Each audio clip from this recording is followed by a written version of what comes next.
Mga kababayan, kamusta po? Si Kamanong po, inyong lingkod, ay muli pong magkukomento po sa inyo dito po sa Tambayang Makabayan. Samahan niyo po inyong lingkod at sana po nasa maayos po kayong kalagayan. Mag-umpisa na po tayo, magkomentuhan na po tayo. Komentuhan po natin mga tambay, ito pong si Luistro. Kung hindi po dahil kay speaker, kung hindi dahil kay speaker, wala pong tupad, wala pong AX, hindi po ba?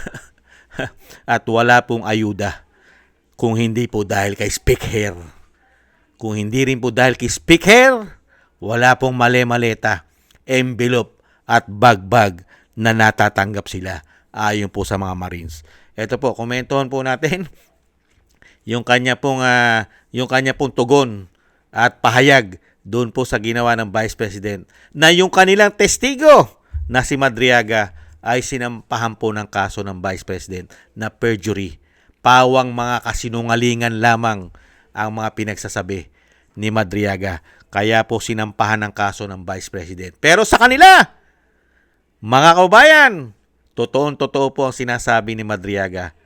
Dahil kahit po ito'y nakakulong at convicted po ng kidnapping, mga kababayan, kidnap for ransom ang kaso. Pero yun po ang pinakakatiwalaan po ng mga sagana-sagana sa maleta. Pakinggan po natin si Luistro.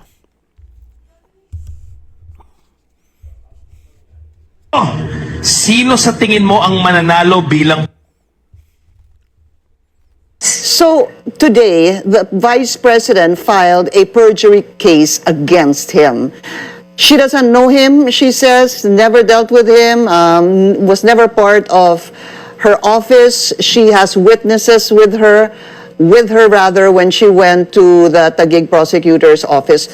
Paano ho kaya mababangga ito na gamitin ang affidavit ni Madriaga, and yet meron pong sinasabi sa si VP na dapat binackground check man lang yan, hindi ko yan kakilala o hindi nagtrabaho sa akin yan? Well, Pinky, we will simply proceed with the proceeding of the Justice Committee, no? Ibang forum yun where the case of perjury was filed by the Vice President against Ramil Madriaga, no? And this one is separate and distinct from the case that was filed by the Vice President. So regardless of the filing of the perjury case, the Justice Committee will simply proceed to its proceeding and will receive the testimony of Ramil Madriaga the moment he was presented by the complainant.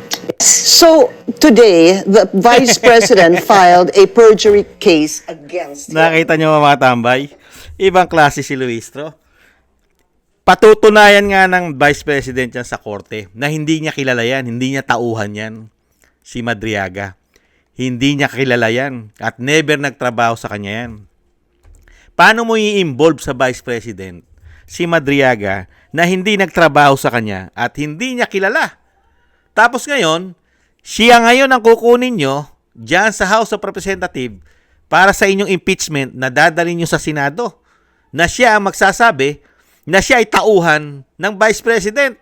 Nagtrabaho siya sa Vice President, naging isa siya sa security ng Vice President at siya ay bagman ng Vice President na nagdadala sa kanya ng bilyon-bilyong piso na nanggagaling ayon mismo kay Madriaga at sa kanyang abogado na nagde-deliver daw po ng pera galing sa Pogo, galing sa mga pulburon lord.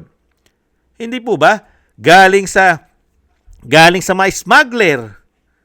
Mga kababayan, nakita niyo po yun. Bilyon-bilyon ang sinasabing deliver. Si Madriaga nagdi-deliver na hindi tauhan at hindi kilala ang nagdi-deliver sa Vice President. At ang pera ng Vice President ay hindi bilyon-bilyon.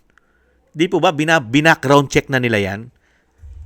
Di po ba ang salin ng Vice President at ang kanyang mga ari-arian ay hindi po bilyon? Di po ba? Joint account pa sila ng asawa niya. Di po ba? 80 plus million ang kanilang salin na mag-asawa.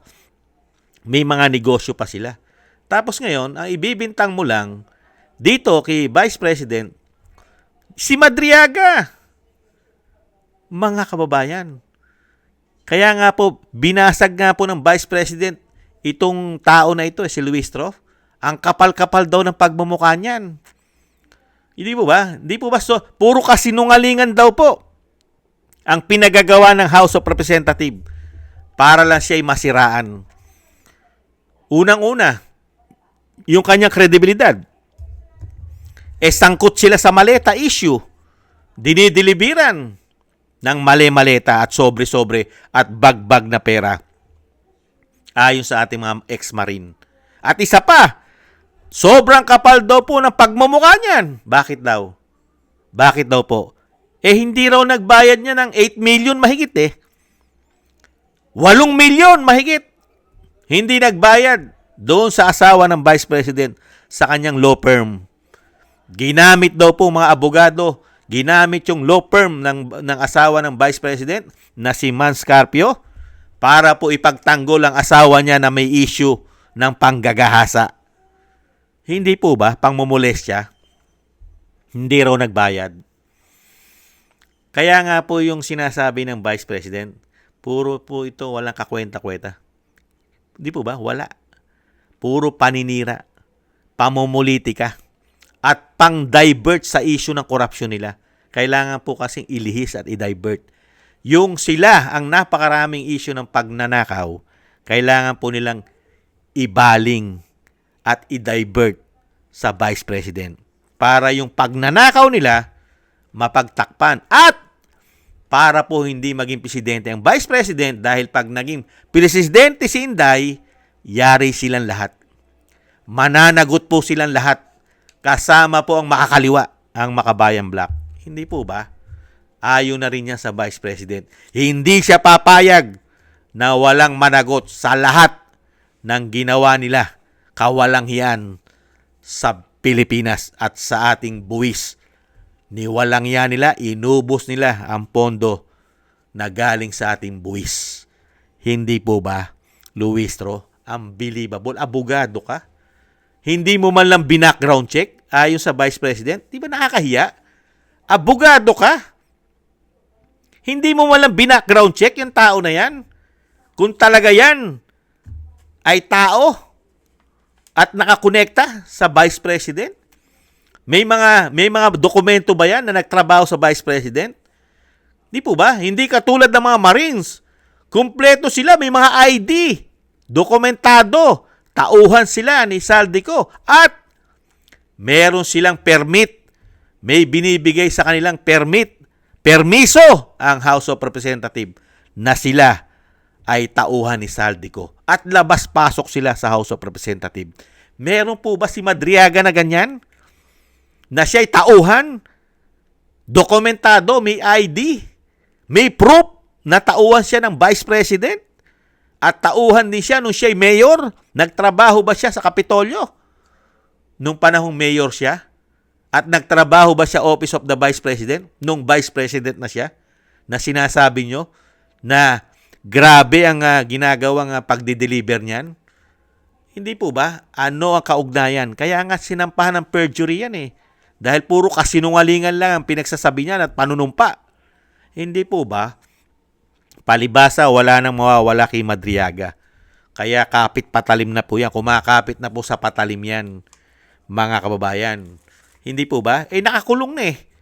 May kaso na kidnapping for ransom. Ransom for kidnapping, di ba? Nangidnap yan eh. Tapos pinatutubos. Kaya nga po, habang buhay ang hatol niyan eh. Di po ba, nakita niyo po, lahat ng ebidensya at testigo na kinukuha nila ay puro galing halos sa kulungan. Unbelievable. Kaya nga po, desperadong na yung mga tao na yan eh. Desperadong na po, yan pong grupo ng mga magnanakaw na yan, di umano. Diyan po sa House of Representatives. Hindi ba, Luistro? Kung hindi dahil kay Speaker, walang ganitong sindikato umano na korupsyon na halos kayong nakinabang at pilit yung pinababagsak ang Vice President. Delikado ka. Kung hindi dahil kay Speaker, delikado ka. Pag naging presidente ang Vice President, delikado kayong lahat. Alam ng Vice President ang mga karakas ninyo at ang mga pinaggagawa nyo, kawalang hiyaan, lalong-lalo sa pera ng bayan at lalong-lalo sa ginawa ninyo yata sa kanyang tatay. Hindi po ba? Yan po mga kababayan, ibang klase. Magkaiba raw po yun. Magkaiba yung kaso na sinampa ng Vice President kaysa ron sa ginagawa nilang impeachment sa Vice President.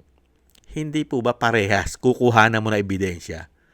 Ibig sabihin, kahit hindi kilala ng Vice President at hindi niya tauhan, pagdating sa inyo, kayo ang paniniwalaan na tama yung ebidensya nyo, nasa korte magpapatotoo yan. Hindi po ba? Kailangan maglabas siya ng ebidensya na talaga siya'y tauhan at kilala siya ng Vice President. Hindi po ba? Ganyan po kawawalang niya ang taong ito. Ang mga taong ito ay napakawawalang niya at ginagawa pong tanga at bobo ang mga Pilipino dahil po sa kakapal na po ng pagmumuka sa mga pagnanakaw na ginawa umano sa ating bayan. Maraming salamat po, Vice President, at ganyan po ang gawin nyo. Ipamuka po ninyo na ipamuka sa mga taong mga magnanakaw at salot ng bayan ang kanilang mga pinagagawa. Huwag po kayong manahimik at lahat po ng ginagawa nila na paninira sa inyo ay ibalik po ninyo sa kanila sa mga pagmumuka nila. Hindi po ba? At syempre po manalangin po tayo mga kababayan at sama po natin sa ating madasal na maingatan po ang ating Vice President at ang pamilya Duterte, ang dating Pangulo at ang ating buong sambayanan at syempre po isama po natin ang ating mga soldiers at mga ex-marines na maingatan po tayong lahat sa kapahamakan. Lalong-lalo po syempre ang ating Vice President na pag-asa po natin na mapanagot po ang mga demonyo na nagpahirap sa ating bayan. At syempre po madugtungan pa po ang buhay at kalakasan ng dating Pangulo. Maraming salamat po sa mga dasal po ninyo mga kababayan. Ingat-ingat po kayo mga kababayan. God bless po sa inyo lahat. Paalam po muna. Bye-bye.